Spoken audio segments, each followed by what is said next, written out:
Salam dostlar, Şinjan Xalq Baş Nəşriyyatı, Şinjan Fən-Texniki Nəşriyyatı tərəfindən nəşr qılınğan Nur Ali Ablızның Hayatınızdakı 84 min xil imkoniyat nomli kitobi har kuni qo'yiladi. Yoqtirib anglag'aysizlar. Bu dunyodagi aqlliq odam bo'lib qolmang. Yu Minhong.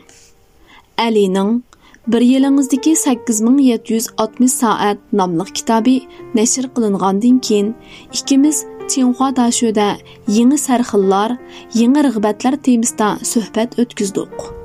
Shu chaqda kayfiyat nihoyatda qizg'in bo'ldi. Menmo bek xush bo'lgan edim.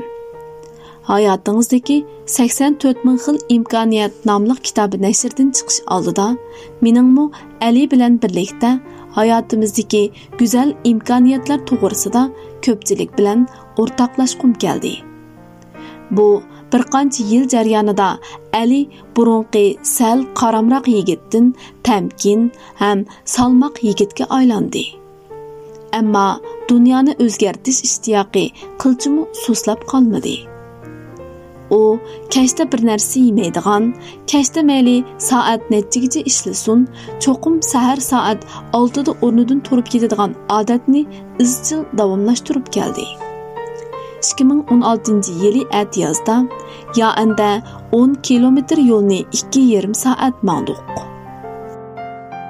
Ali boshdan oxiri men bilan tang mangdi.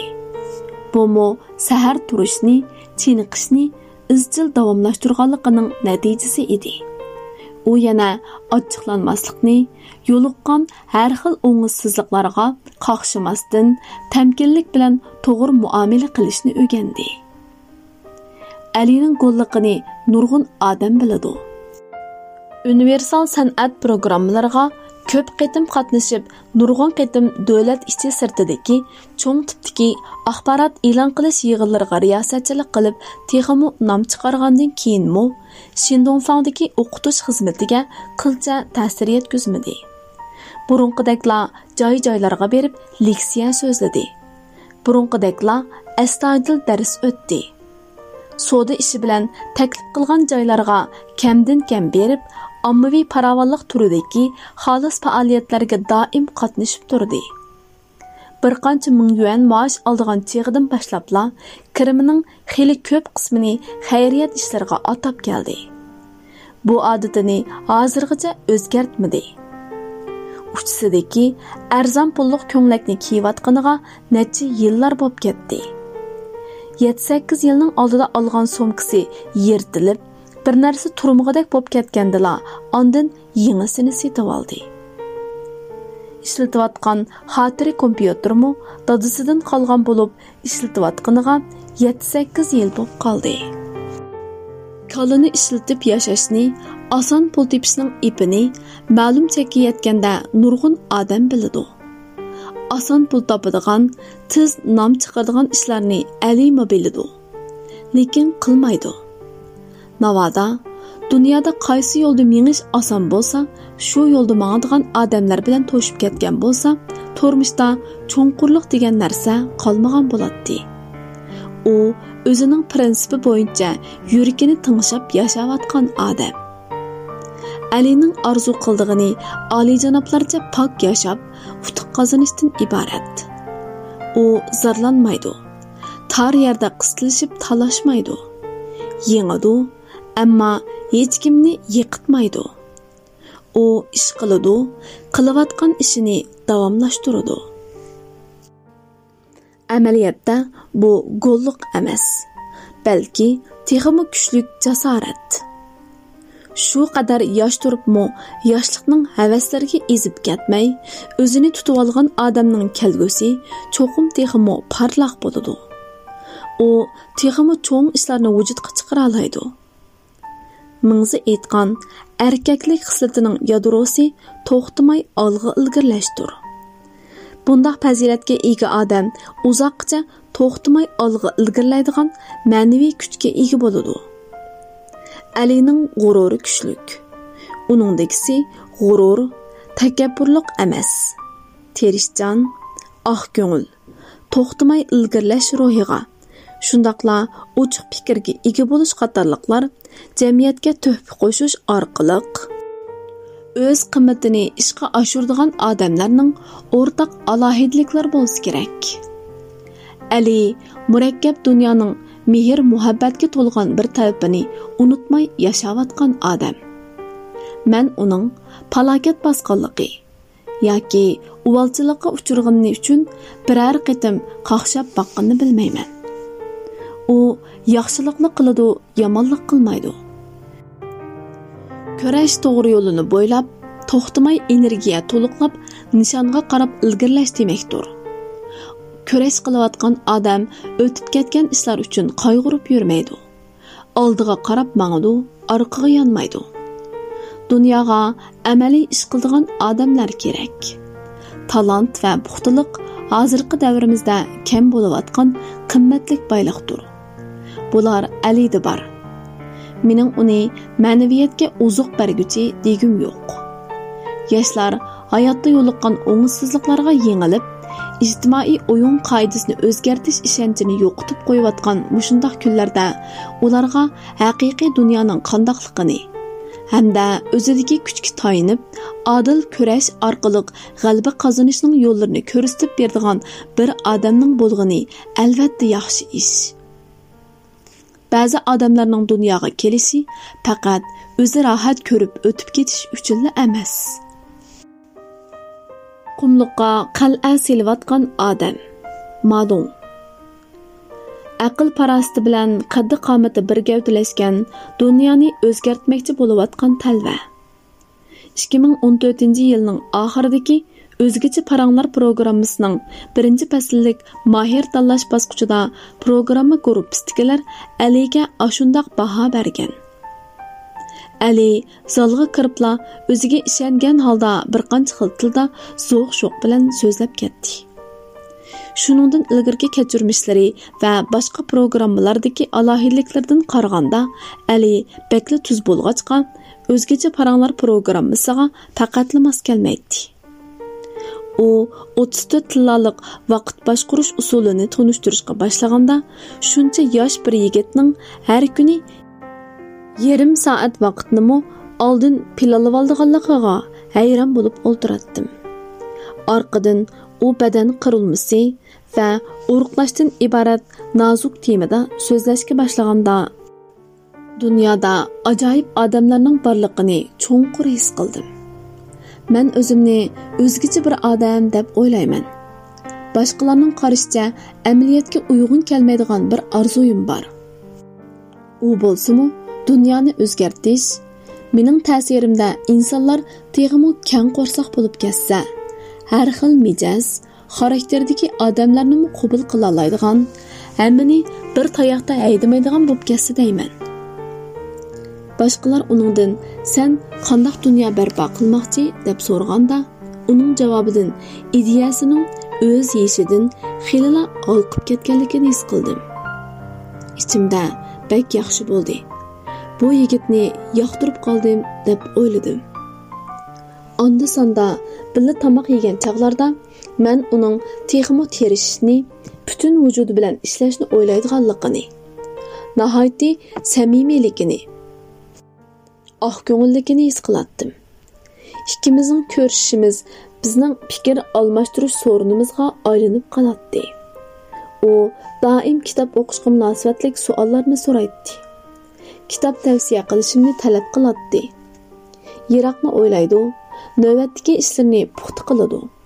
Ishlarga ich-ichidan ko'ngil bo'ladi. Bir kollektiv qimmat qarash jihatda har qancha farqli bo'lsa-mu, ideya jihatda har qancha yangilik yaratgan bo'lsa-mu, samimiy bo'lish, lavzida turish, muloyimlik, keng qo'rsoqlik va qaysarlik hamma yerda o'xshash qadrlanadi.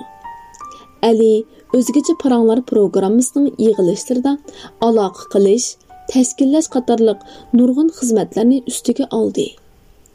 Yerib holimizning kitobda aytilganidek, Ali amaliyotchan bir g'oyibizmchi, qumliqqa qal'a selayotgan odam. Qal'aning o'rilib tushish ehtimolligi bo'lgan taqdirdami, qal'a selishdan to'xtab qolmaydi. Ali qilayotgan ishining hamon unum berdiganligiga ishinib, bo'shashmay kurash qilayotgan odam. Uni hamoqatlarcha terishdi degim yo'q. Boshqalarning g'oyasini mazoq qilishga hech kimning haqqi yo'q.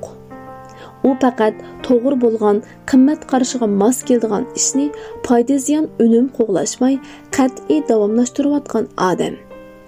Qiyinchilik va tirishchanlikni o'ziga qoldirib, illiqlik va tabassumni boshqalarga berayotgan odam. Mevi taratqusi ishlayotgan o'zgacha paranglar programmasi ko'ngil ichish xarakterli programma. Biz jafo tortishni tashabbus qilmaymiz. Biz xushallik yaratquchilar. Xushallik niqobini ilvatgan xopiliq xolos. Turmushimizdagi jafo mushaqqatlar yetib oshidi.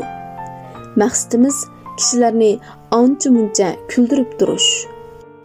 Biz Aliga doim qattiq chaqchaqlarni qilamiz. U faqat xafa bo'lmaydi.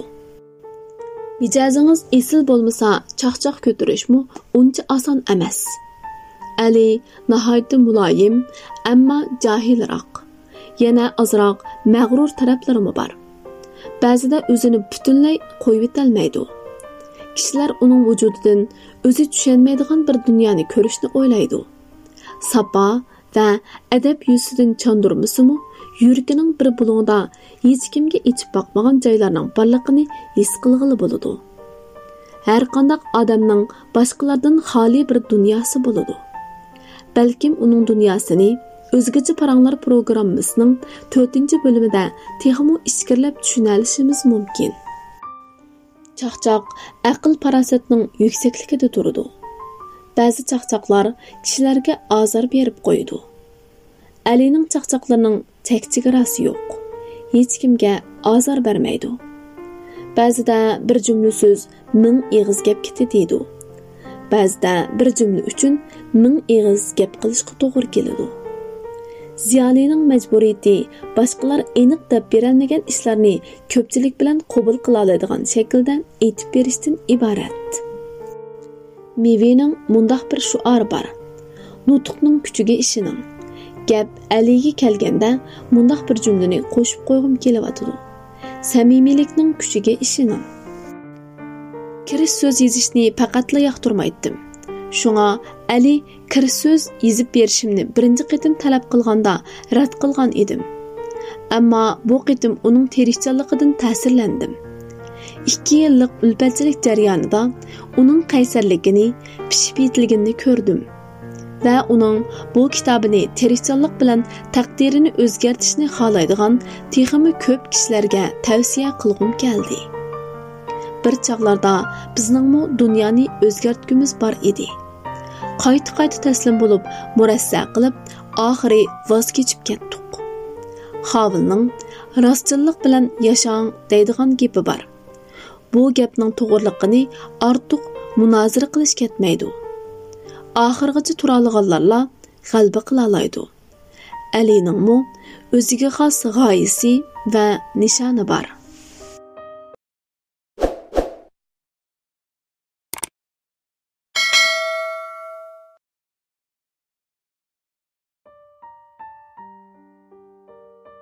Salam do'stlar, anglayotganinglar Nur Ali Ablizning Hayotingizdagi 84 ming xil imkoniyat nomli kitobning davomi.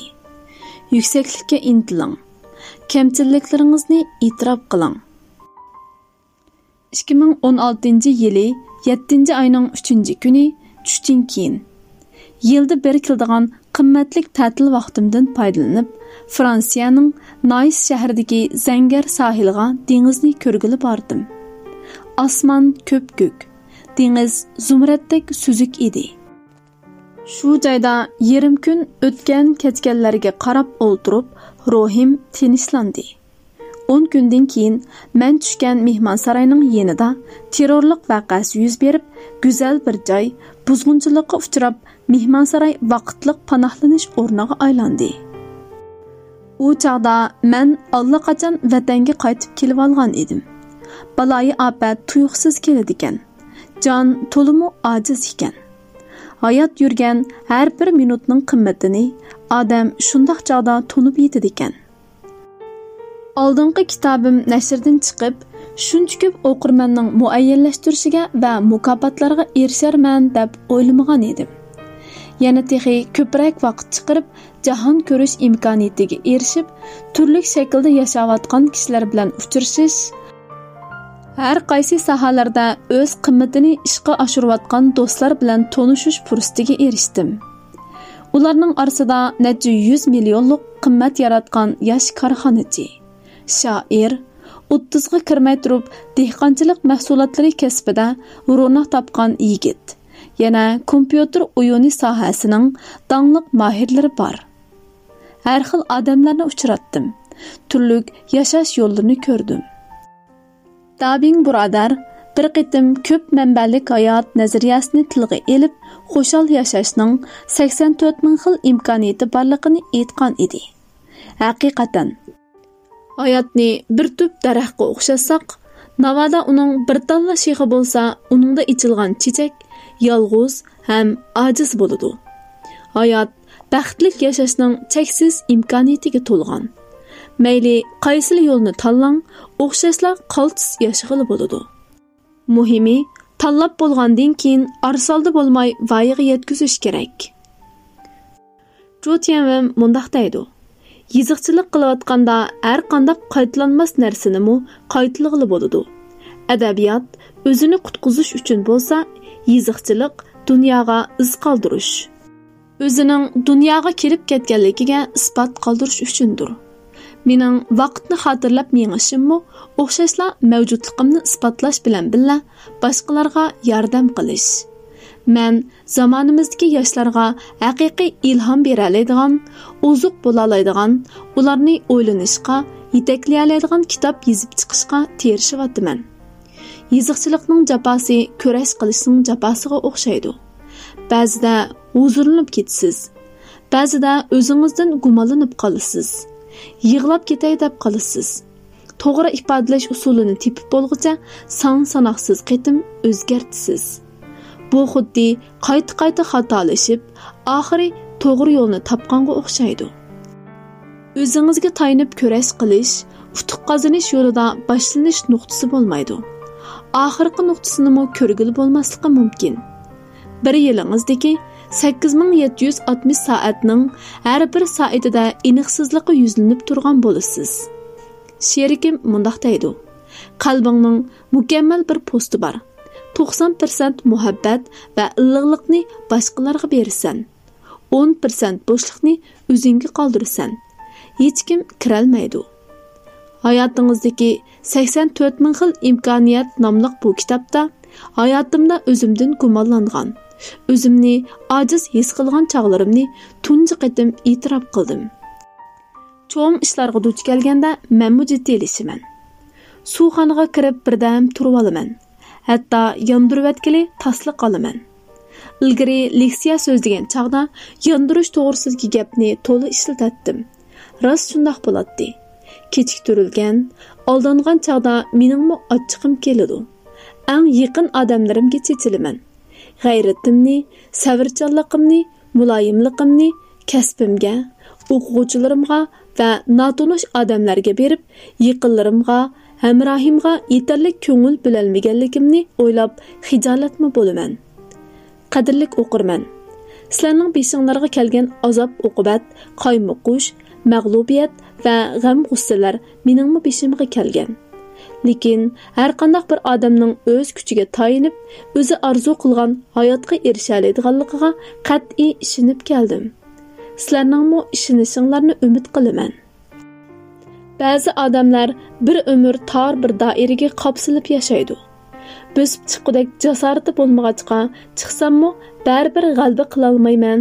Beliqning to'g'riga tushmaydigini nadi bor deb o'zini o'zi bazlaydi. Manga g'amxo'rlik qilgan, manga madad bergan Yumin Xong, Madong, Gao Xiaosong qatorliq ustozlarga rahmat aytaman.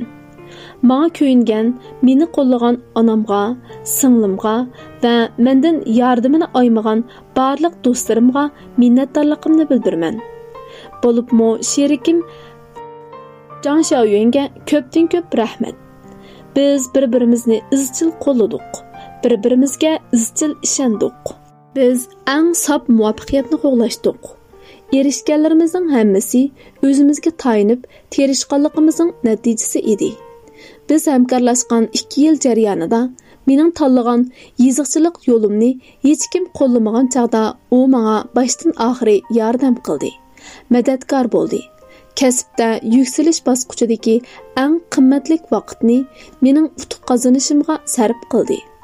Shu sababdan bu kitob o'qirmanlar bilan yuz ko'rishish oldida turgan chaqda kitobchilik sohasida qozonganlarim orqali uning orzu-armonlariga hamkor bo'lib, igilik tiklash va dunyoni aylanib sayohat qilish, texmi ko'p hayot imkoniyatlarini reallikka aylantirish qatorliq orzularni reallikka aylantira oldim. 2 yil avval qo'limga qalam olgan chaqda bularning hech qaysisi tasavvurimda yo'q edi. Hayot ana shundoq mo'jizlarga to'lgan ekan. Hayotda cheksiz imkoniyatlar bor ekan. Sizningmi bu kitobni o'qish orqali hayotingizni o'zgartirishning usullarini topib olishingizga tilakdoshman. Hayot bir shamki o'chish uchun yongan, uningda na ma'na gar bo'lmasa armon. Dunyoda mukammal odam bo'lmaydi. Ammo bo'shashmay tirishish orqali mukammallikka yaqinlashqili bo'ladi. Taqdirning sinoqlariga har vaqt tayyor tursangiz, nuroniy manzilga omon bir kuni yetib borasiz.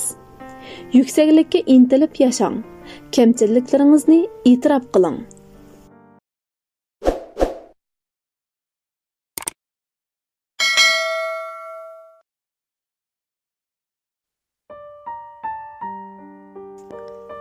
Salam do'stlar. Anglayotganinglar Nur Ali Ablizning Hayotingizdagi 84 ming xil imkoniyat nomli kitobning davomi. Yoqtirib anglaysizlar. Odamning qayoqqa mangsa maqib siydigan chog'lar bo'ladi. Hayot yo'li uzoq. Muhim nuqta hamon bir necha qadam neridili bo'ladi. Qiyinchilik har qancha zo'r bo'lsa-mu, hal qilishning yo'li chiqadi. Qiyinchilikni yengishning eng yaxshi chorasi shuki, o'zingizni yetarli kuchlantiring. Nuroniy manzilga omon yetasiz. Hayot birining kaynidan biri boshlanib turadigan to'xtamas kurashga o'xshaydi. Mushkulot, hatto halokat atrofimizda agib yuradi. Ishimiz o'ng kelayotgan chog'da ular bizdan to'limi yiroqdek bilinadi. Amaliyotda ular yenimizdilar. Her vaqt, her qandaq shaklda falokatga uchrashimiz mumkin. Hayot to'limi ojiz. Qiyin ahvoldan qanday qutulamiz? To'rdoshlarning mundaq bir javobi bor.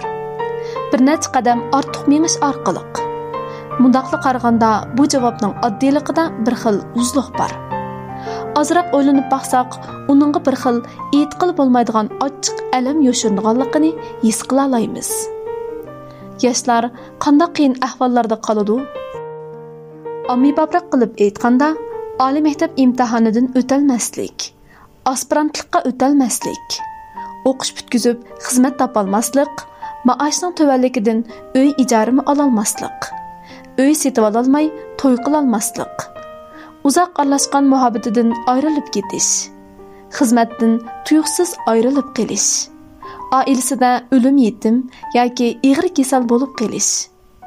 Mana shundoq turmushdagi mushkulotlar, hijron azobi, tabiiy ofat va sun'iy kulfatlar turli shaklda kayni-kaynidan beshimizga kelib, kayni-kaynidan urilgan mushtak og'zi burnimizni qon qilib o'tishi mumkin. Menga nisbatan aytganda, mushkulot va o'zgarishlar men o'qish bitkizgan 2011-yili 6-oydan boshlandi.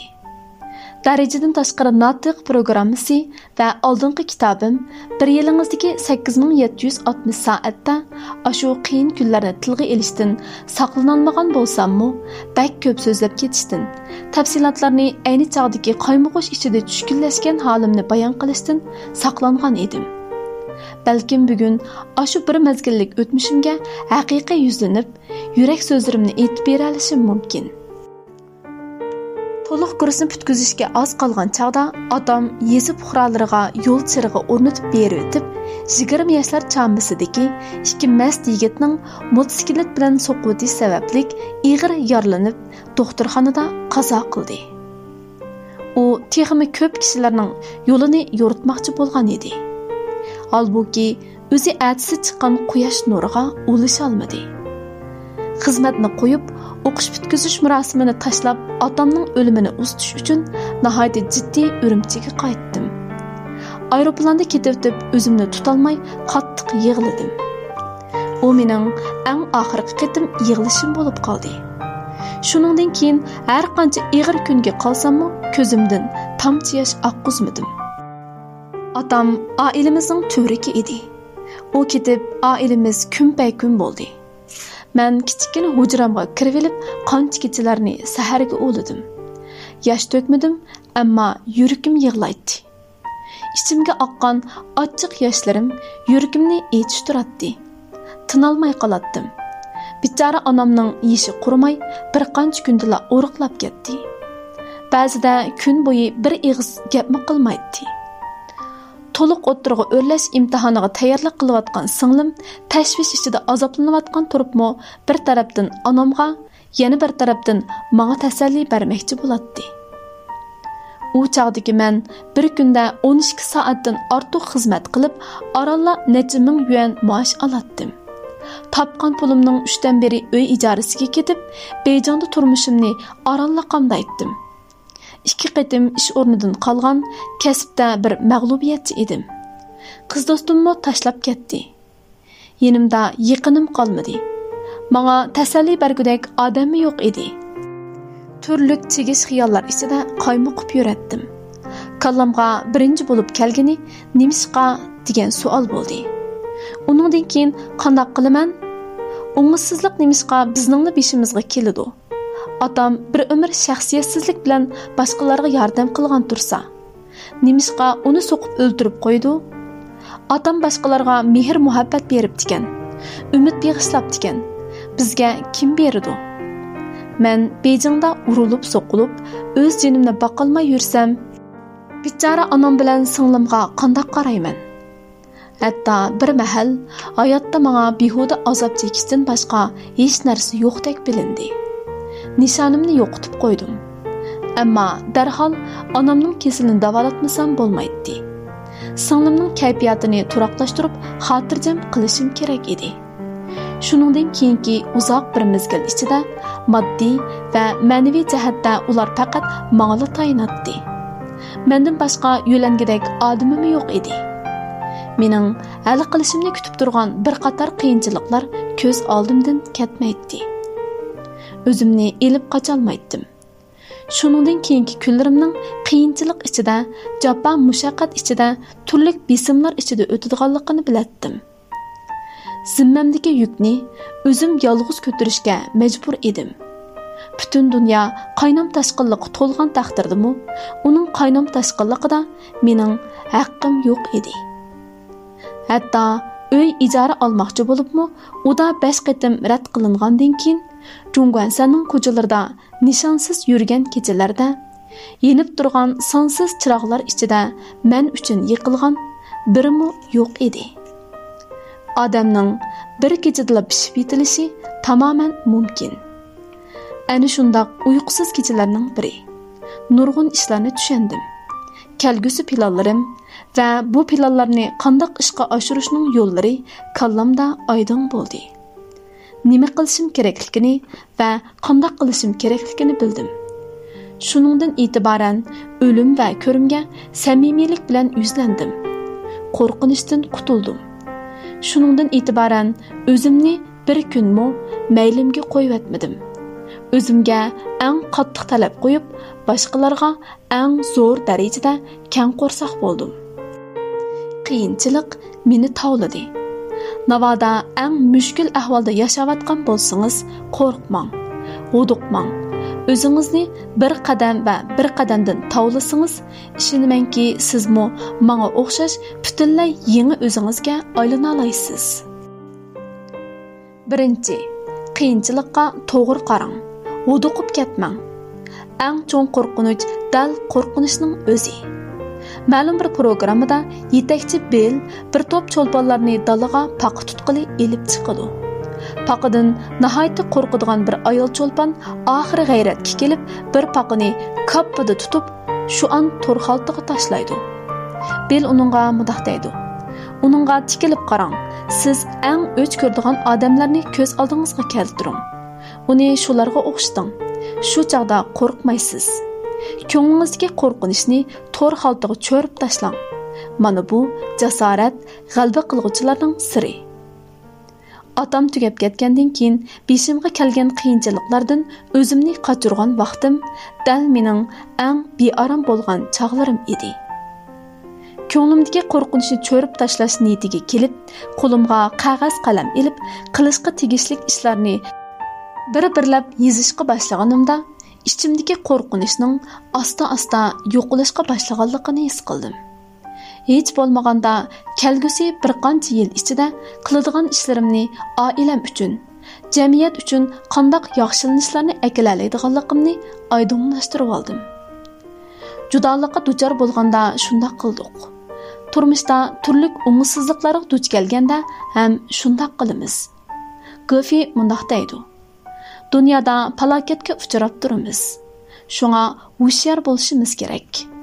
Odam falokat besishdan tamoman qutulib ketolmaydi. Shunga bek qayg'urib ketmay, o'zimizga madad berib turishimiz kerak. Hamma odam yuqoriga yamishidi. O'tira qatlamning kirvaklaridan serilib ketmaslik uchun terishidi. Ishsizlikqa, kasal bo'lishga chiqinolmaydi. Tushib ketmaslik uchun butun kuchini ishga soladi." Beijing, Shanghai, Guangzhouda uy bahasi to'xtamay o'sdi. Ba'zilar kuldi, ba'zilar yig'ladi. Nurg'un yoshlar go'zal orzu-armonlari bilan o'qish bitkizadi. O'qish bitkizgandan keyingi turmushini tasavvur qilib 3 yilda mashina, 5 yilda uy elishni nishonlab oladi. Nishoniga yetolmaganda umidi yo'q chiqib, turmushdan zarlanishga boshlaydi. O'z kasbida xili davr surayotgan odamlarmi krizis tuyg'usidan qutula olmaydi. Kunlari tashvish ichida o'tadi. Qandoqla bo'lmasin, andisha bexudlikdan ko'p yaxshi. Ikkinchi, chiqish yo'li izlang. Muhasirni bosib chiqing. Qiyin ahvolga qolgan odamlar eng ko'p so'raydigan yenidagi odamga javob berish eng tas bo'lgan bir savol. Endi qandoq qilaman degandan iborat. Aloqazodlik ichida qolganda boshqalardan o'zimizning masalasiga mas'ul bo'lib, tayyor javob bilan ta'minlashiga taqozo bo'lamiz. Dunyodan zarlanmangning avtori Will Bowenning qarashicha, boshqalarning yordamiga ko'nib qilishdanmi ortiq o'rinliq bo'lmasi kerak. Ko'pincha ahvolda o'zimizdagi ma'naviy kuchlar bizni qiyinchilikdan qutuldira oladi. Qiyinchilikdan qutulish uchun bir oz to'xtab tinchlanib olish, jimjit o'ltirib o'ylanish kerak. Uy bahosidan qaqshab o'ltirishning o'rniga aktiv harakatga kelib, kirmimizning ishishini uy bahosining o'rlash surtidan oshirganimiz yaxshi. Qiyofatingizni o'zingizga yaramasa, terishib badan chiniqtiring. Kitob o'qing, ichingizmi, tishingizmi go'zal bo'ladi. Savoqdoshlaringiz, xizmatdoshlaringiz bilan chiqish olmagan bo'lsangiz, o'zingiz haqida ko'proq o'ylaning. Fikr almashtirish iqtidoringizni oshiring. İmtihanda kasbda mag'lub bo'lgan bo'lsangiz, o'zingizning alohidligiga asosan yangi chiqish yo'li izlang. Uyda qilib, onamga hamroh bo'lgan kunlarda ilgirki bir taraflama qarashlarim, burunqi mag'lubiyatlarim haqida qayta o'ylandim. 2 qatim ish o'rnimdan qilishim qaramoqqa, ko'ralmaslikning kasofatiga ketgandek qilgan bilan amaliyotda Beijing dashusining o'quvchisiman deb kerilib ketganimdan darsni yaxshi o'tsamla bo'ldi deb o'ylab xizmatdoshlar bilan chiqishib o'tishga sal qarg'anligimdan bo'lgan ekan. Har kuni 10 necha soat ishlab odam yerib holidan ketganda boshqurishmi tabiiy holda bo'shab ketadi. Yil bo'yi orom olmay ishlasakmi maosh yanada to'van. Xizmatda yadrolik o'ringa chiqolmagan bo'lg'achqa odam o'zini mag'lubiyatchidek his qilib, kayfiyatimi yaxshi bo'lmaydi ekan. Umidsizlik tuyg'usi xizmatdoshlar orasidagi munosabatga ta'sir yetkazadi ekan. Yana kelib, boshqalarga ko'yinishni bilmaganning ustiga ziyoda semiz bo'lg'achqa xizmatdoshlarimga yaqinlasha olmagan ekanman. Ko'rib olishga bo'ladiki, shu bitimcha bosh cho'kirib ishlavergan, dars o'tishdan boshqa ishlar bilan korim bo'lmay, boshqarish iqtidorimni kuchaytmagan, boshqa ishlarni o'rganmagan bo'lsam, shuningdan keyingi 3 yil ichida oyda aram necha ming yuan maosh olib, beshimni cho'kirib, hamisha yolg'iz yuradigan bo'dak biti qilavergan bo'latdim. Dunyoni o'zgartish emas, onam bilan singlimning holidan xabar olishimmi quruq gapga aylanib qolgan bo'ladi. Demak, cho'qim chiqish yo'li tepishim kerak edi. Otamning o'limidan keyin Beijingga qaytib xizmat qildim. O'zimga 22 moddalik harbiy tuzum belgilab qattiq talab qo'ydim. 3 yildan keyin hayotimda g'oyat zo'r o'zgarish bo'ldi. Shirkatning ichki qismidagi yadroliq xizmat o'rni uchun kurash qilish davomida o'rta maktab bo'limidan TOEFL bo'limiga o'tgandim. Maoshimmi o'sdi. Kompyuter o'yinlariga mastona bo'lib yurmay, Peter Jurak qatorliq ustozlarning boshqarishga oid kitoblarini o'qib, o'rganganlarimni amaliyotga tatbiqlab, rahbarlik iqtidorimni kuchaytirdim. O'zim mas'ul bo'limni yetaklab mengish davomida boshqa xizmat guruhlarini boshqarishga asos soldim. O'zim so'zlagan ingliz tili darsini singa oldirib, blog qatorliq media vositalarida haqsiz tarqatdim. Ali Qaltis ingliz tili nomida tarqatgan bir qator sin darslikning chekilishi 50 million qitimdan eshib, o'zimni texmi ko'p odamlarga tanitdim. Ta'sir kuchimni oshirdim. Yuminxon muallimning diqqatini tortib, uning e'tirof qilishiga erishdim. Bo'ron chapqunlarga qaramay, badan cheniqtirish orqali 190 jingdan 140 jingga o'riqladim. 6 parcha muskulni chiqardim. Qamlashgan badanga va ko'tarangi ruhiy holatga erishdim. Adigan soat 7 dan burun shartsiz o'rnimdan turib, saharchilar guruhi, kitob o'qish guruhi qatorliqlarni tashkillab, necha 10 ming odamning sahar turib kitob o'qish odati yetildirishiga turtki bo'ldim. Ular mening tunji turkumdagi qo'llovchilarimga aylandi.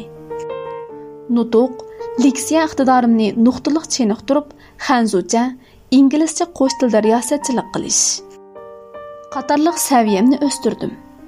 Natijada Shindongfang guruhining eng yosh notiqiga aylandim. Darajadan tashqari notiq, o'zgacha paranglar, ziyofatning ozdirishi qatorliq programmalarga qatnashishga, bahayvat qahramonlar uyuni, yovvoyi hayvonlar shahri qatorliq kinolarning dunyo bo'yicha tijorat boshlash marosimlariga riyosatchilik qilishga taklif qilindim. Bular mening kasb olqishimning muqaddimasi bo'lib qoldi. O'zimga yo'nalish belgilab, chiqish yo'li izlashga boshlaganimda, keyin qo'lga olgan natijalarni o'zimmi o'ylab boqmagan edim. Men faqat o'zgarishim, o'zimga yangi bir yo'l tepishim kerakligini bilardim. Imkoniyatli bir nishonni tanlab, butun vujudingiz bilan atlansangiz, dunyo sizga inkos qaytaradi. O'ylab boqmagan fursatlar sizga quchoq ochadi. Turmushning chunqur ozgonlaridan chiqa olmay qolgan bo'lsangiz, iqtidoringizning muayyan darajaga yetmaganligini bildiradi. Iqtidoringiz yuksalib, ma'lum darajaga yetganda burun egizpas bilingan yo'llar dog'dam ko'rinadi. Burun qiyin tuyulgan ishlar o'ng'ay bilinadi. Burun mumkin emas deb qaragan ishlar yo'lingizni to'siy olmaydi. 3. Umidvor bo'ling. Jon tikib elishing. Arqangizda hech kim bo'lmagan taqdirdami jon tikib kurash qiling. Bu yo'lda mengish oson emas. To'la hollarda uzoqcha natijasini ko'ra olmaysiz. Ammo umidni uzib etmang. Chekinish yo'lingiz qolmagan chog' eng tez taraqqiy qiladigan vaqtingizdir. Do'stim Shavya o'qish bitkazish oldida hayotidagi eng qiyin kunlarni boshdan kechirdi. Oila va muhabbatida ko'ngilsizlik bo'lib, birla vaqtda xizmatda o'ngsizlikqa uchrab, bir kechada hech nimasi yo'q odamga aylanib qoldi. Asli yozliq va qishliq ta'tilni dengiz bo'yidagi dachisida o'tkazib, orom chog'larida doim sayohatga chiqib turadi. Maktabda qilib xizmat qildiganligimi asosan muqimlish bo'lgan edi.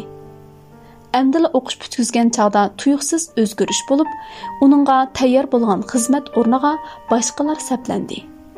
Shu sababdan o'qish bitkizgan o'quvchilar xizmat topadigan oldin faslini o'tkazib qo'yib, atalmish sistema ichida xizmat qilish fursatidan tamoman quruq qoldi.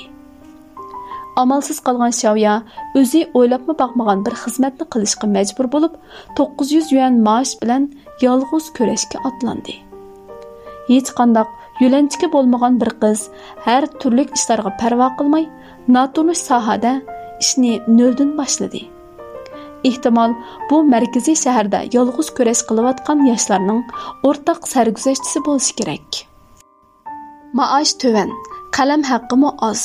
O'ttiri hisob bilan 1000 xatga 70 yuan hisoblaganda 3-4 ming xatlik alohida bir parcha maqolaning qalam haqqi 200 yuandan oshmaydi degan gap. Mushu 200 yuanni tepish uchun bir qancha odamni izlab tepish, oldin material tayyorlash, bir qancha soat ziyorat qilish, bir qancha soat radlash, maqolani yezib bo'lib, yana bir qatim tuzitib chiqish kerak edi. Başqalar bir qancha kunda bir parcha yozsa, u bir haftada 5-6 parcha yozatdi. Kunduzi tepib yurib, xabar to'plasa, kechda o'tirib ziyorat xotirasi yozatdi. Eng ko'p bo'lganda bir kunda 10 ming xatlik maqola yozish uning uchun normal ish bo'lib qolgan edi. Kasbiy bo'lganligi, ishonchlik bo'lganligi uchun jurnallar, nashriyotlar ish beradigan bo'ldi. Qalam haqqi o'sib, 1000 xatga 200 yuandan 500 yuangacha ololaydigan bo'ldi. Keyin ish bermay qo'ymasin deb muharrirlarda yaxshi ta'sir qoldirish uchun bir parcha maqolani qayta-qayta tuzatdi. Bət to'shmay qolsa, jiddiy maqolalar uchun muharrirlar uni izlashatdi. Chunki u ishni tez bitkazatdi. Kech-kechalab ishlab chidamaganda soatni sahar soat 4 ga tangshab qo'yib, birdan uxlab oladi-da, soat 9 da ishga berishdan burun yana bir qancha soat xizmat qiladi. Men uningdan mushundaq jafoliq ishlashingiz, keyin yana ilgirgidek bayoshat yashash uchunmi deb so'radim. U mundaq dedi: "Hech qanday orqa terkim yo'q. Qilayotganim ko'p pul topadigan kasbmi emas. O'zimga ayon. Mushundaq jon tikib ishlagan taqdirdami yana 5 yildan keyin ko'p bo'lsa o'ttiri qatlam turmush saviyasiga erisha olayman. Burunqidek turmushga erishishim mumkin emas. Lekin bel qo'yvassam bo'lmaydi. Tishimni tishlab bo'lsa-mu olg'a mengishim kerak. Uyda yig'lab o'tirganning nima foydasi?" U xizmatga chiqib 3 yildan keyin mashina oldi. 5-yili bir xatdan yezib topgan puliga uy oldi. Ma'naviyatingiz kuchli bo'lsa, qiyinchilik siz uchun tadrijiy ilgirlash jarayoni bo'lib qoladi. Mushkulotni, kechirmishlaringizni ma'naviy kuchga, ish qilish iqtidoringizga aylantira olsangiz, mening va do'stimning kechirmishlaridan ko'rvilishga bo'ladiki, bizmo nurg'un odamlarga o'xshash qiyinchilikda qolgan. Hatto halokat girdobig'imi berib qolgan. Mushkulot oldida o'zingizni ojiz his qilishingiz mumkin. Ammo ruhiy qudratingiz va orzu-armonlaringiz madadkor bo'lsa, har qancha jafoliq kunlarni tishingizni tishlab o'tkazib yetalaysiz. Kurash qilayotganingizda qiyinchilik, gongirash, o'zidan gumonlanib ishonchisini yo'qotib qo'yishlar sizga takror hujum qilib turadi. Ammo umid qalbimizda mangu yelinjab turadi. Dal Qaltis Gatsby nomli filmdagidek kishilar dengiz bo'g'iziga quchoq ichib, qarshi qirg'oqdagi mayak munorining nurini quchoqlamoqchi bo'ladi. Men o'zimga doim shundoq degim keladi. O'lmagan jonda umid bor. Mening bayqishimni kutib turgan nurg'un go'zal shaylar, men teg'i qilmagan teg'imi qaltis ishlar bor. Hayot yo'li uzoq yo'l. Muhim nuqta aman bir necha qadam neridili bo'ladi. Qiyinchilik har qancha zo'r bo'lsa-mu, aman hal qilishning yo'li chiqadi. Bir ishning ta'siri ishning o'ziga azroq qaysi nuqtadan qarashga bakrak bog'liq bo'ladi. Faqat o'zingizga zarar yetdi deb qaramasangizlar, hech kim va hech qanday ish sizga zahmat yetkazolmaydi.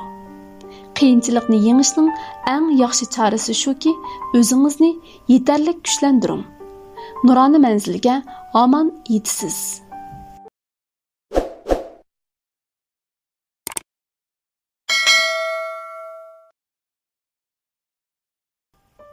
Salam do'stlar. Anglayotganinglar aktiv energiyalik yosh Nurali Ablizning hayotingizdagi 84 ming xil imkoniyat nomli kitobning davomi. Voyaga yetkazmagicha bo'ldi qilmaydigan ruh bilan yuksaklikni qo'g'lashing. Jabba mushaqqat chekiga yetgan turib, yana nimishqa o'zimizni texmi urimiz. Bal qo'yvasangiz bo'ladi. Ammo hargiz qaqshimang. So'zlik yodilmasangiz, ingliz tilini sudek so'zlayotganlarga havaslanib qolasiz. Badan chiniqtirmasangiz, kelishgan badallarga zo'qlanib qolasiz. Natija badalsiz kelmaydi. Murassaning hammasi chorasizlikdan bo'ladi.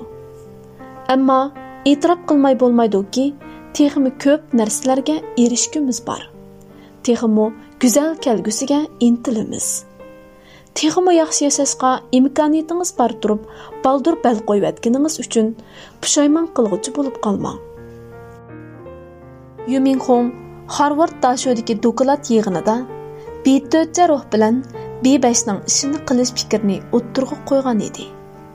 Bu so'zlarni ijobiy ma'noda tushunsak, ma'nosi nihoyat oddiy. Ko'pinchamiz kubi, japakesh degan ma'noda bo'lib, tug'ilib, o'zimiz ishongan bir ishni 2B, ya'ni hamoqat degan ma'noda hamoqatlarchi qilamiz. Bu jarayonda ba'zida zhuangbi, ya'ni bilgan qiyofatga kirib olmoqlikni qilib qo'yamiz. Nima amal? Birasiga fikrimiz bo'lib, udilla deb salsak, yenik bo'lganda haqni ranjitib qo'yamiz. Ig'ir bo'lganda o'z putimizga palti chapamiz. Ya'ni eng muhimi shuki, bir ishni voyaga yetkazib qilsak, newbie, ya'ni qaltis degan ma'noda bo'lamiz. Qanday qilganda qaltis odamga aylang'ili bo'ladi? Mening tajribamga asoslanganda boshqalardan ozroq ko'p ishlasak, shuning o'zi kifoya.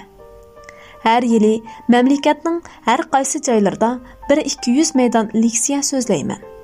Leksiya davomida o'zim tashkillagan saharchilar guruhini tonishtiraman.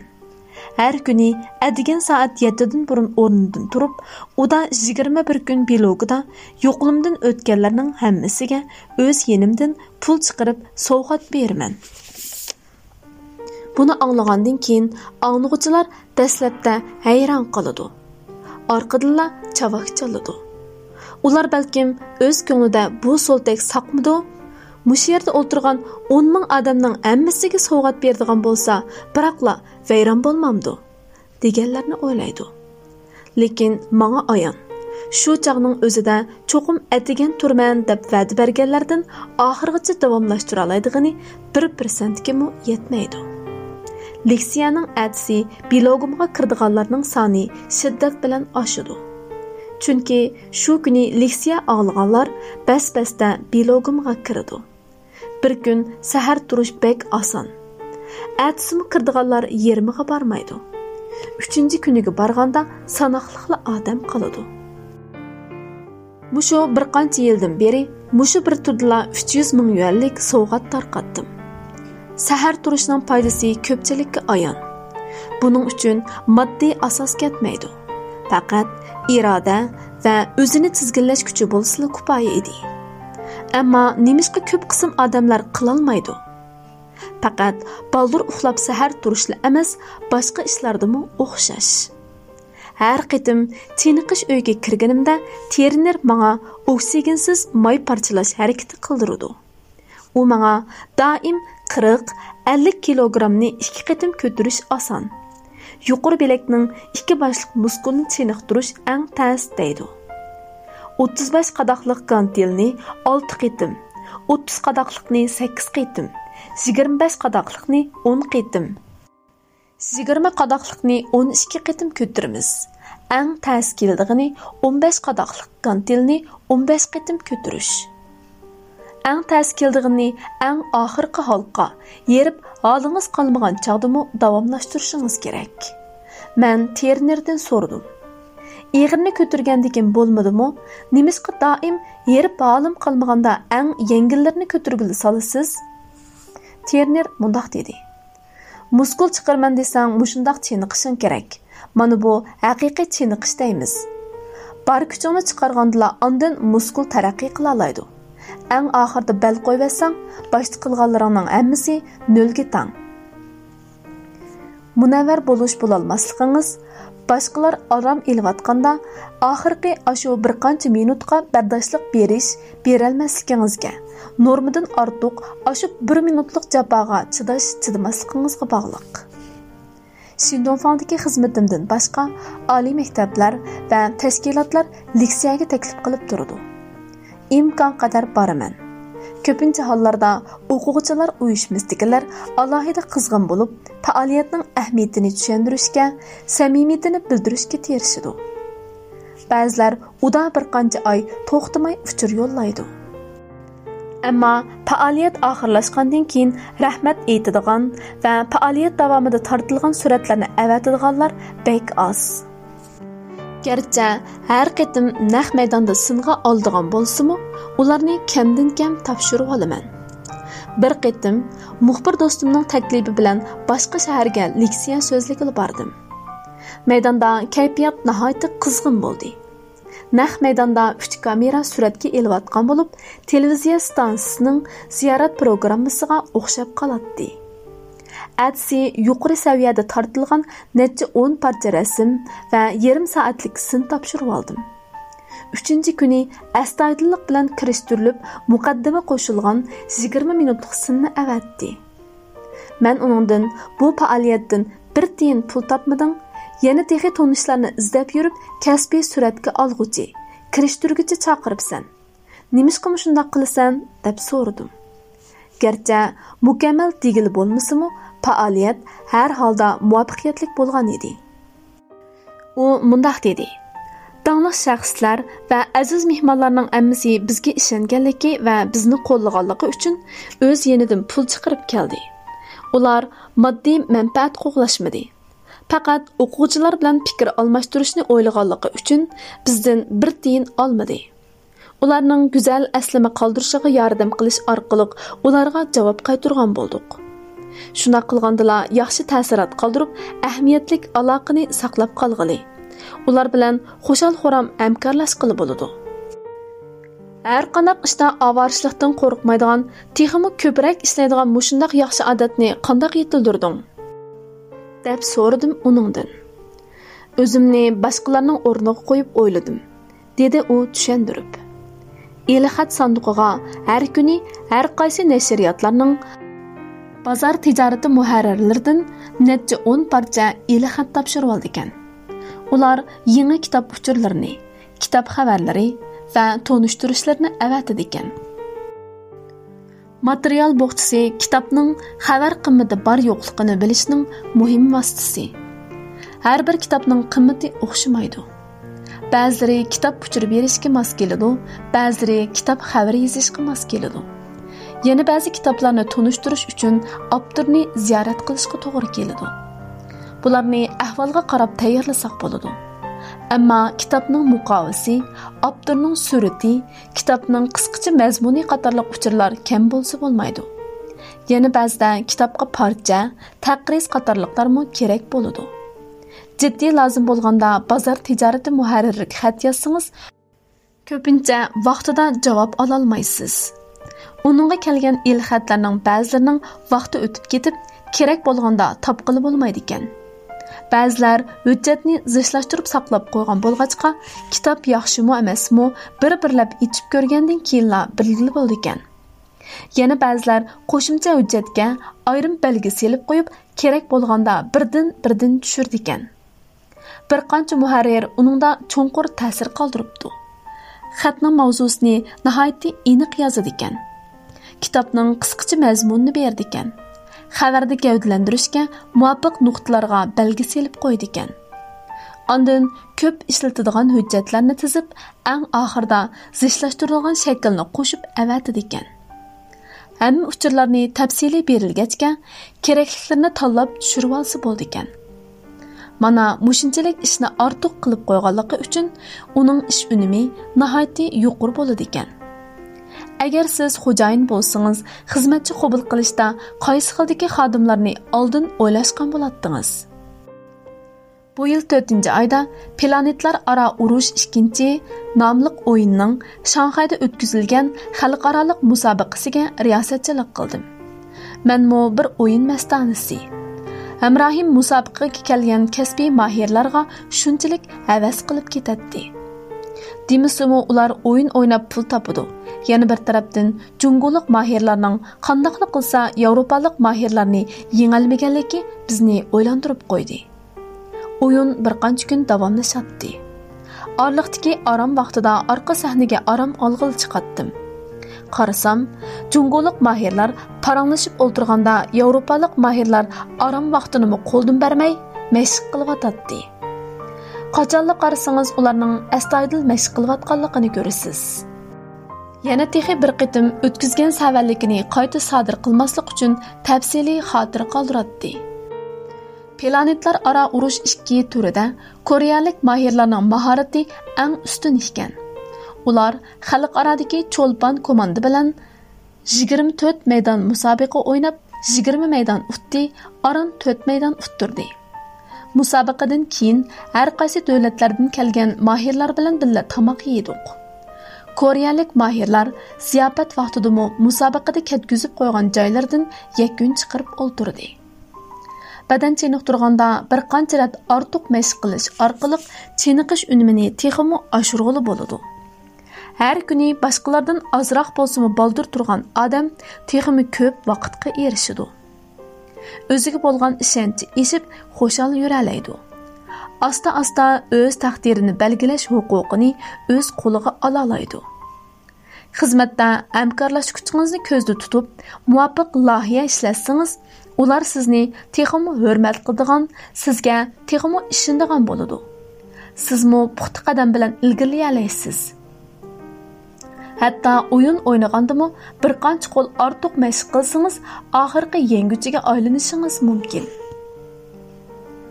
Yu Minhong muallim boshqalarning ismi va chiroyini nihoyatda osonla esda saqlab oladigan bo'lg'achqa, ilgari uning bu jihatda alohida iqtidori bor o'xshaydi deb o'ylaydim. Bir qitim uning bilan birga Shindongfangning Urumchidagi tarmoq maktabiga bordik. Men Urumchiga yerlik turib, tarmoq maktabdagi ko'p qism xizmatdoshlarining ismini esimda tutolmagan edim. Lekin Yu Minhong muallim ularning ismini emas, oldingi qitim ko'rishganda nimalarni deyishganligi, hatto oilasida kimlarning borligidan tortib unutib qolmabdi. Ziyofat vaqtida ko'pchilik bilan birga paranglashdik. Ular menga gap qilganda men xilila tamtirab qoldim. Yu Minhong muallim ular bilan ichilib yeyilib mungdishib ketdi. Bir qitim ko'rishgan odamning chiroyi va ismini esda saqlashga sal qaramang. Bu boshqalarga bo'lgan hurmat bo'lib qolmay, yana orliqni yaqinlashtiradigan nihoyatda muhim omil. Bu alohida iqtidorni mashq orqali yetildirgili bo'ladi. Tishingizni tishlab, chiliq-chiliq targa ko'milgicha ishlagan bo'lsangiz, bu qat'iy davomlashtirishning bir xili. Yana bir xilmi bor. Boshqalarmi tishini tishlab turib, chiliq-chiliq targa to'milgicha ishladi. Sizmi mushundaq ishladingiz. Hammanglar holinglardan ketdinglar. Ular orom elayotgan chaqda siz eng oxirgi kuchingizni chiqarib, inchiki halqalarni bir taraf qildingiz. Mana bu qat'iy davomlashtirishni uzoqcha izchillashtira oladingiz. G'oyat zo'r o'zgarishni ko'rasiz. Yu Minhong muallimning menga qiziqib qelishimi dal mening ozroq bo'lsa-mu ortiq terishqanligimning natijasi edi. Chag'an harpsda Yu Minhong muallim Shindongfangdagi barliq xizmatchilarning bayramini tabriklab, el-xat avatdi. Cho'ng xo'jayinning tabriknomasini topshirib olganda ko'pincha kishilar javob qaytarmaydi. Chunki ular 10 ming odam tursak, javob qaytargan taqdirdami boshliq baribir ko'rmaydi deb qaraydi. Men galvonlarcha javob xat qaytardim. Yu Minhong muallim, rahmat sizga. Menga ko'p yordam qildingiz. Degandek gaplarni yozgan edim. o'ylamagan yerdan Yu Minghong muallim xat qaytardi. Bizning ayrim aloqamiz shuning bilan boshlandi. Undaqda agar Yu Minghong muallim menga xat qaytarmagan bo'lsa, men davomli xat yozatdimmi? Agar ayni chaqda u mening rahmat xatimga javob qaytarmagan bo'lsa-mu, men keyinmi hurmat yuzidan davomli xat yozib turgan bo'lardim. Buni tasodifilik ichidagi muqarrarlik deyish mumkin. Mayli muallim javob qaytarsin yoki qaytarmasin, men cho'qim davomli yozib turatdim. Ammo bundaq ishda aman javob qaytardi deb umid kutib ketgili bo'lmaydi. Javob qaytarib qolsa, bu mening ta'lim. Bu ta'limmi izchil tirishchanlik orqali qo'lga kelgan bo'ladi. Mening xizmatdagi prinsipim mundaq. Ish qilishda ish haqqiga bog'lanib qolmaslik. Avval ishni bitkizish, ondan boshqasini surishti qilish. Yoqni ozroq, ma'qulni ko'proq deyish. Gapni oz, ishni ko'proq qilish. To'xtamay urinish, natija bilan so'zlash. Jafo mushaqqat chekiga yetgan turib, yana nimishqa texmi o'zimizni urimiz? Bal qo'yvasangiz bo'ladi. Ammo hargiz qoqshimang. So'zlik yodlamasangiz, ingliz tilini sudek so'zlayotganlarga havaslanib qolasiz. Badan chiniqtirmasangiz, kelishgan badallarga qarab zo'qlanib qolasiz. Natija badalsiz kelmaydi. Murassaning hammasi chorasizlikdan bo'ladi. Ammo e'tirof qilmay bo'lmaydi-ki, texmi ko'p narsalarga erishgimiz bor. Texmi go'zal kelgusiga intilgimiz keladi. Texmi yaxshi yashashga imkoniyatingiz bor turib, baldur bal qo'yayotganingiz uchun pushaymon qilg'uchi bo'lib qolmang.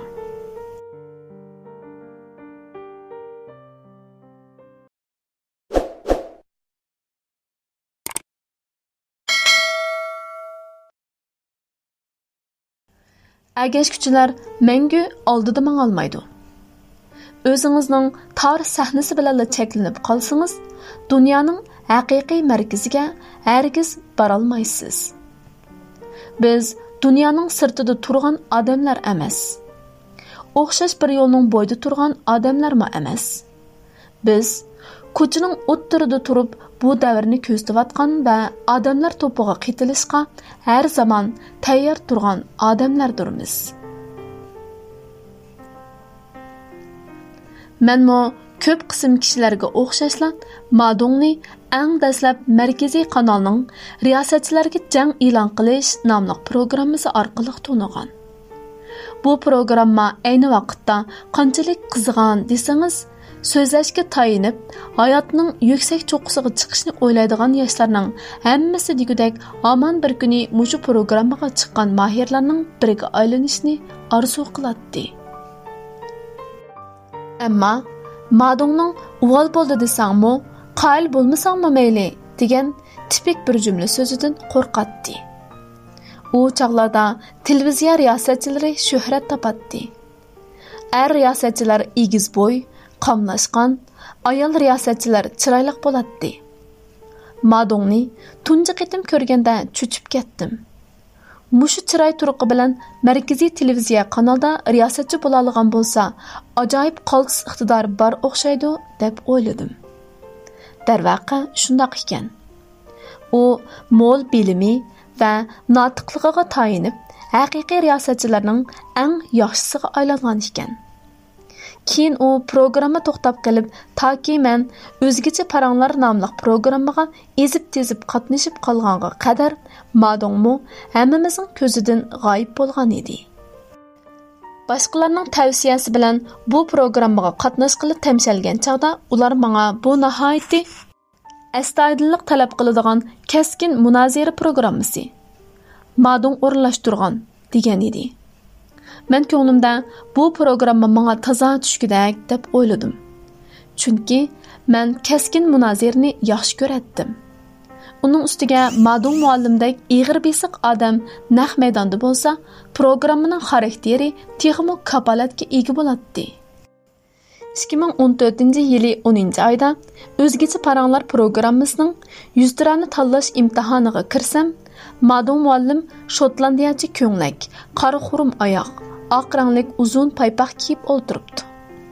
Paypoq nepiz bo'lg'achqa, putining muskullari mana-man deb chiqib turadi. Ko'z oldimda ashundoq g'alit holatda o'ltirgan bu kishining ayni chog'da qapoqlarini turib, uval bo'ldi desangmi mayli, qoyil bo'lmasangmi mayli deydigan Madong muallim ekanligiga ishonmay qoldim. Birinchi sondala uning gaplaridan cho'chib ketdim. Odamni xijil qilib tek chegarasi yo'q chaqchaqlar to'kilib turadi. Programmaga aziz mehmon sifatida qatnashgan Livan xonim Xin Yinlin jinsiyatga oid narsalarni sahnaga elib chiqib, hang-tong qolgan odamlarning oldida qilch tamtirmasdan ishlatish usullarini inchga tushuntirib turdi. Orliqdagi g'oyat zo'r farq kallamdan faqatla o'tmadi. Madong muallim qandoq bo'lib buncha o'zgarib ketgandi? U asli mushundoq odam ekan-da, deb o'ylaydim. Madongning hayotini to'xtamay sahna almashtirib turadigan hamda har bir yangiyacha sahnaga qarata darhol o'z roliga kirishib keta oladigan ajoyib hayot deb aytishga bo'ladi. Uning otasi mashhur kuldirgi ustozi Majidur. Madong ana shundoq dangliq san'atkor oilasida tug'ilgan bo'lg'achqa, kichkidan boshlabla nihoyatda ig'ir besim bo'lishi mumkin. Bir qitimliq programda u kichkimda doim bo'zak bo'lardim. Boshqa bolalar tamning kayniga tartib opirib toza dumbalanatdi. Lekin ular meni tamning kayniga tartib opirib, "Sen kuldirga ayt" deydi. Madong shu gapni deb bo'lib kulib to'lg'ishib ketdi. Otasining g'amxo'rligida cho'ng bo'lgan bolalarda oz-to'la isyankorlik ruhi yetilib qolsa kerak. U otasining kasbiga varislik qilmay, 18 yoshida Avstraliyaga chiqib, kompyuter kasbida o'qibdi. 27 yoshida vatanga qaytib, kino sho'yanida o'qibdi. U chet eldan qaytib kelgan bo'lsa-mu, turuqidan hech qanday chet el purqini his qilg'ili bo'lmaydi. Madong vatanga qaytgandan keyin do'stining maslahatini anglab, Xunan qatorliq joylardagi televiziya stansiyalarida til turidagi programmalarga riyosatchilik qildi. Keyin markaziy televiziya stansiyasining maxsus riyosatchisiga aylandi. U hatto chag'anliq san'at kechaligining til turidagi nomerlarining rejissorligini qilgan. Yarim yo'lda kasbga qitilgan riyosatchiga nisbatan aytganda qo'lga keltirgan natijalari uni allaburun utuq qozongan odamga aylantirgan bo'lib, kasb almashtirishning ojidi yo'q edi. Lekin u turmushni to'xtamay o'zgartib turishni tanladi. Markaziy televiziya stansiyasidan iborat bu taqqa yamashdim. Muayyan egizlikka chiqqanda davomliq yamishib, tog'ning cho'qqisiga chiqishim kerakmi? Faqat cho'qqiga chiqqandan keyinla tog'ning kaynida tog' borligini bayqadim. 2013-yili Markaziy televiziya stansiyasidan ayrilib, ITV'ning mazmun nazoratchisi bo'ldi. Ma'lum ma'nodan aytganda, u ITV'ni yana bir qitim jonlanish davriga elib kirdi. O'zgacha paranglar nomidagi programma mas'ul bo'lib akirgan Koreya televiziya teatrlari, shundaqla jinoyat psixikasi qatorliq o'zi mas'ul bo'lib ishlagan filmlar nihoyatda yuqori ko'rilish nisbatini yaratdi. Uning o'z gapi bo'yicha aytganda, u menga sho'x ham tetik yigitga o'xshaydi. ITV'da 2 yil ishlagandan keyin yana kasb almashtirdi. Bu chaqda u mevi taratqusini qurib 2 milliard mablag'ga erishdi. 2015-yili Madongni Beyjingdagi ma'lum bir Xinjiang restoraniga tamoq taklif qildim. Ayrimxona zagoz qila olmay qilib, zaldil o'ltiramdoq desam, u ikkilanmasdan ma'qul bo'ldi. Oddiy sodda kiyinib, o'zi mashina haydab kelibdi. U kuni nihoyatda salmoq gaplarni qildi. Programma ishlayotgan chog'dagi Madongga faqatla o'xshamaydi. Men o'zimni tingirqab qilib, "Madong muallim, yana aslingizga qaytib qoldingizmi? Men sizni markaziy televiziya stansiyasidan ayrilgandan keyin o'zini butunlay qo'yvatga o'xshaydi" degan edim. O'xshamagan sahnada o'xshamagan rolni shuncha voyaga yetkazib elishni qandoq o'rgandingiz? deb so'radim. Madong muallim kulib ketib, "O'zimni qo'yib ta'lamdim. Qo'yvatkil bo'lmaydi. Men faqat o'xshamagan sahnada o'z rolimning qandaqligini bildim xolos. Masalan, avtomobil haydaganga o'xshaydi. Suratdagi 60 kilometrlik yo'lda 60 kilometrlik suratda haydaymiz. Suratdagi 120 kilometrlik yo'lga chiqqandimi, yana 60 kilometrlik suratda mangsang, hamoqat bo'lmamsan, dedi. Bu gaplarning menga zo'r yordami bo'ldi. O'zgacha paranglarning birinchi bo'limida programmaga faqat kirisha olmagan edim. Ko'pchilik erkin ozod munozirlashayotganda men astoydil bo'lib elib, yasalma ko'rinib qolgan edim. Ko'pchilik astoydil munozir qilayotganda men o'zimcha qiziqlik qilib, galvon ko'rinib qolgan edim. Madonning avtomobil haydashni misolga ilishidagi sabab ikki xil programmaga tang riyosatchilik qilayotganidan bo'lsa kerak. Biri qiziqchilik turidagi o'zgacha paranglar. Yana biri avtomobil musobaqasi turidagi Topjer nomli programma. U ijodiyotda xoslikni, o'zgachalikni tashabbus qiladi. O'zining gibi bilan aytganda, qandoq bo'lishidan qat'iy nazar o'zimizninkini qilamiz, do'ramchilik qilmaymiz. Agashkuchilar mangu oldida mangolmaydi. Men uningdan agar bir kitob tavsiya qil desa, qaysi kitobni tavsiya qilasiz deb so'rasam, u menga faqat bir kitobni tavsiya qilishga to'g'ri kelsa, Nil Bozmanning Kulib o'layli degan kitobni tavsiya qilaman degan edi. Ko'p qism o'qirmanlar bu kitobni salbiy nuqtadan tushunadi. Odam ko'ngil ichish uchun yashasa, chiriklashib ketadi.